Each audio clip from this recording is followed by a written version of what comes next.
জানা শীতে খেজুর গাছে কেন রস হয়? প্রায় সব গাছ মূলের মাধ্যমে পানি শোষণ করে। এই পানি পাতায় পৌঁছে গেলে ঘটে সালোক সংশ্লেষণ। তৈরি হয় গ্লুকোজ। গ্লুকোজই উদ্ভিদের খাদ্য। গ্লুকোজ পরে চিনিতে সুক্রোজ রূপান্তর হয়। এই চিনি খরচ করেই উদ্ভিদ বেড়ে ওঠে, ফল দেয়। কিছু চিনি অবশিষ্ট থেকে যায়। সেগুলো স্টার্চ হয়ে উদ্ভিদের দেহে জমা থাকে।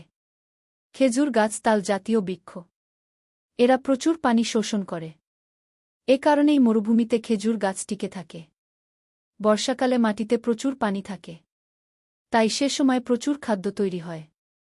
অন্যদিকে শীতে মাটিতে পানি থাকে কম। ফলে খাদ্য তৈরি হয় কম। তাই শীত আসার আগে খেজুর গাছ বেশি স্টার্চ জমিয়ে রাখে। যেন খাদ্যের অভাব হলে এই স্টার্চ ভেঙে পর্যাপ্ত পুষ্টি নিতে পারে। শীতে খেজুর গাছ এই স্টার্চ ভেঙে আবার চিনি তৈরি করে। অন্যদিকে মূল থেকে উঠে আসে পানি।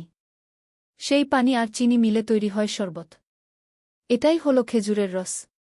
মূল থেকে উঠে আসা পানি ওপরের দিকে ধাবিত হয়। এ কারণে কাণ্ডের উপরের দিকে ক্ষত সৃষ্টি করলে সেখান দিয়েই রস চুইয়ে পড়ে। 5 বছর বয়স থেকে একটা খেজুর গাছ রস তৈরি করতে পারে। এখানে মজার ব্যাপার আছে।